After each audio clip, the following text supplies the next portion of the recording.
నమస్కారం. ఈరోజు నంద్యాల శుభదినము. ఎందుకంటే మన నంద్యాల వాసినటువంటి ప్రముఖ వ్యాపారవేత్త, సామాజికవేత్త, నంద్యాల వాసినటువంటి శ్రీ గోళ్ళ రాజేష్ గారు ఈరోజు మరొక కొత్త పథకానికి శ్రీకారం చుట్టారు. గతంలో నుంచి కూడా ఎన్నో సేవా కార్యక్రమాలు నంద్యాల పట్టణ ప్రజలకు, ఇటు కౌలు రైతులకు కావచ్చు, ఇటు దీర్ఘకాలిక వ్యాధిగ్రస్తులకు కావచ్చు, ప్రతి ఒక్కరికి కూడా, అదేవిధంగా విద్యావంతులు డిగ్రీ పూర్తి చేసుకొని 2023 పూర్తి చేసుకున్నటువంటి విద్యార్థులకు ఉద్యోగాలు లేక ఖాళీ ఉన్నటువంటి ఉద్యోగులకు ప్రతి నెల కూడా 2000 రూపాయలు అందిస్తున్నాము. సో ఈ విధంగా ఈరోజు చూసుకుంటే విశాలాక్షి అనే పథకం ద్వారా కేవలం ఒక్క రూపాయికి మాత్రమే ఒక ప్లేట్ పుల్కా, కర్రీ, దాల్, ఈ విధంగా మేము ప్రతి ఒక్కరికి కూడా ప్రతిరోజు ఇదే విధంగా ₹1 దాలు, పుల్కా, కర్రీ, ఈ విధంగా మేము అందరి పట్టణ ప్రజలందరికీ అందించాలండి మంచి సంకల్పంతో ప్రజలందరూ కూడా కేవలం ₹1 తినాలని, అవసరమైతే ఇది నిరంతరంగా కొనసాగుతూ ఉంటుంది. ప్రధానంగా చూసుకుంటే నంద్యాల జిల్లాగా ఏర్పడిన తర్వాత నంద్యాలకు పక్కన ఉన్నటువంటి గ్రామాల ప్రజలందరూ, పక్కన ఉన్నటువంటి వేరే నియోజకవర్గ ప్రజలు కూడా ఇక్కడ ప్రభుత్వ కార్యాలయాలు కావచ్చు, వేరే కార్యాలయాలకు వస్తుంటారు. సో వారికి అందరికీ అందుబాటులో ఉండాలని కేవలం ₹1 మేము ఒక ప్లేట్ పుల్కా, కర్రీ, చపాతీ మేము ఇవ్వడం జరుగుతుంది. సో ఈ విధంగా నంద్యాలకు సంబంధించిన ప్రజలందరికీ కూడా గోళ్ళ రాజేష్ గారు ఎన్నో సేవా కార్యక్రమాలు చేస్తున్నారు. సో ఆ విశాలాక్షి దేవి అన్న రాజేష్ నన్ను కూడా అన్ని విధాలు ఆశీర్వదించాలని మనస్ఫూర్తి కోరుకుంటూ ఈ కార్యక్రమాలన్నీ నా ద్వారా చేపిస్తున్నందుకు నాకు సహాయకరంగా ఉన్నటువంటి ఉస్మాన్ కావచ్చు, పెద్దలు అర్షన్న కావచ్చు, చిన్న గారు కావచ్చు, అన్ని విధాలు సహాయ సహకారాలు అందిస్తున్నారు. సో వీళ్ళకి కూడా మరొకసారి ధన్యవాదాలు తెలియజేసుకుంటాం. ధన్యవాదాలు. అందరికీ నమస్కారం. ఈరోజు మన నంద్యాల పట్టణంలో ప్రముఖ వ్యాపారవేత్త, సామాజికవేత్త, అలాగే మన మదర్ తెరెసా సేవా స్ఫూర్తి పొందిన గోళ్ళ రాజేష్ గారు నంద్యాల వాసి.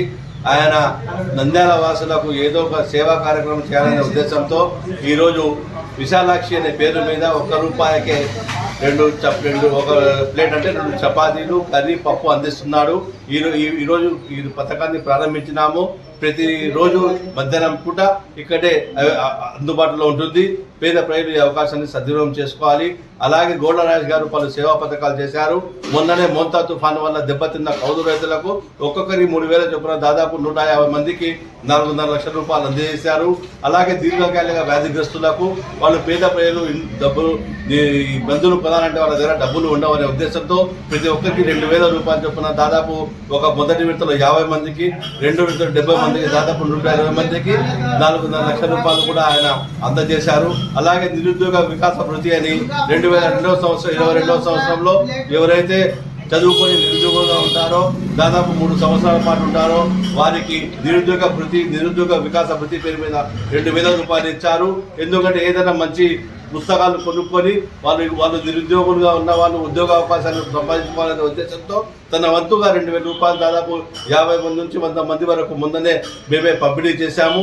ఈరోజు విశాలాక్షి పేరు మీద కూడా ఇలా రొట్టె ₹2 2 ప్లేట్, ఒక ప్లేట్ అంటే 2 చపాతీలు, కర్రీ అందిస్తున్నాడు. ఇది నిరంతరం ఇక్కడే కొనసాగుతుంది. పేద ప్రజలు ఎవరైతే ఉన్నారో వాళ్ళు వచ్చి ఇక్కడ తీసుకోవచ్చు. ప్రతిరోజు ఇక్కడ ఉంటుంది. కాబట్టి నంద్యాల వాసి అయిన గోళ్ళ రాజేష్కు నంద్యాల పట్టణ ప్రజల తరఫున నా యొక్క ధన్యవాదాలు.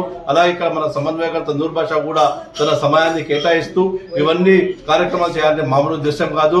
ఇది ఎంత రిస్క్తో కూడుకున్న పని అయినా ఈయన సేవా కార్యక్రమాలకు స్ఫూర్తి పొంది ఈయన కూడా రాజేష్ను అనుసరిస్తూ ఈ సేవా కార్యక్రమం నంద్యాల పట్టణ ప్రజలు సద్వినియోగం చేసుకోవాలనే ఉద్దేశంతో ఈ కార్యక్రమం చేస్తున్నందుకు మన నంద్యాల పట్టణ ప్రజల తరఫున గోళ్ళ రాజేష్ గారికి, అలాగే మన నూర్ బాషా గారికి కూడా ధన్యవాదాలు తెలుపుకుంటూ ఈ అవకాశాన్ని పేద ప్రజలు సద్వినియోగం చేసుకోవాలి. ఎందుకంటే నంద్యాల ఎక్కడి నుంచో వస్తుంటారు ప్రజలు, మున్సిపల్ ఆఫీసులు కానివ్వండి, ఆసుపత్రులు కానివ్వండి వస్తుంటారు. కాబట్టి ఇక్కడ ఒక బోర్డు కూడా ఏర్పాటు చేస్తాము. మధ్యాహ్నం 12 నుంచి 1 గంట 1:30 వరకు చపాతీలు అయిపోయాం కూడా ఇక్కడే క్యాంటీన్ అందుబాటులో ఉంటుంది. కాబట్టి వచ్చి తమ భోజన ఆకలి తీసుకోవాల్సిందిగా కోరుతున్నాం. అందరికీ నమస్కారములు. ఈరోజు ఎంతో శుభదినం. ఎందుకంటే నంద్యాల వాసి అయిన శ్రీ గోళ్ళ రాజేష్ గారు వ్యాపారవేత్త. ఆయన ఎన్నో సేవా కార్యక్రమాలు చేస్తున్నారు. అందులో భాగంగా ఈరోజు ఆయన తల్లి పేరు మీద ఒక అన్న కార్యక్రమం చేయడం అంటే ₹1 2 చపాతీలు, కర్రీ, పప్పు ఇవ్వడము ఇది చాలా సంతోషకరమైన విషయము. ఎందుకంటే ₹1 ఏది రాదు. ₹1 కడుపు ఆకలి తీర్చడానికి ఉపయోగపడుతుందంటే ఆయన చేసినటువంటి సేవ మరుపురానిది. ఇది ప్రతి ఒక్కరూ ఆయన రూపాయలకు ఇచ్చి తినడంలో ఆయనకు వచ్చే నష్టం గురించి కాదు, ఆయనకు ఇచ్చే దీవెనలు ఎక్కువ ఉంటాయి. పేద ప్రజలు ఎంతోమంది రూపాయలకు కడుపు నిండుకుని వాళ్ళు ఆశీస్సులు ఇచ్చిపోతారు. కాబట్టి ఈ యొక్క అటువంటి సేవా కార్యక్రమాలు ఈయన ఇంకా ఎంతో చేసినారు, ఇంకా ముందు కూడా చేయాలని ఆయనకు మనస్ఫూర్తిగా నేను కోరుకుంటున్నాను. అలాగే ఒకప్పుడు మన ఎస్పిరెడ్డి గారు కూడా 20 ఏళ్ల కిందట ఇటువంటి మంచి కార్యక్రమం చేపట్టి ఆయన ఒక మున్సిపల్ చైర్మన్ కాడి నుంచి ఎంపీ స్థాయి వరకు ఎదిగినారు. కాబట్టి ఆయన అడుగుజాలలో ఈయన కూడా నడుస్తున్నాడు. ఇది మంచి పరిణామం. ఎందుకంటే ఇలాంటివి సేవ కార్యక్రమం చేయడం, ప్రజల్లో మనసుల్లో నిలబడడం, ఇదే పెద్ద దేశభక్తి, ఇదే యొక్క రాజకీయం అనేది నేను భావిస్తున్నాను. డబ్బు కోసం కాదు, మనుషుల హృదయాల్లో ఉండాలా, ప్రజలు ఎల్లప్పుడూ ఉండాలా, మంచి కార్యక్రమం చేయాలనే మనసు ఎవరికో నూటికో ఒకరికి ఉంటుంది. కాబట్టి ఇలాంటి వ్యక్తులు దేవుని దయ వల్ల ఆరోగ్యంతో ఉండి ప్రజలకు ఇలాంటి సేవ కార్యక్రమం మరెన్నో చేయాలని ఆకాంక్షిస్తూ ఈ యొక్క అవకాశం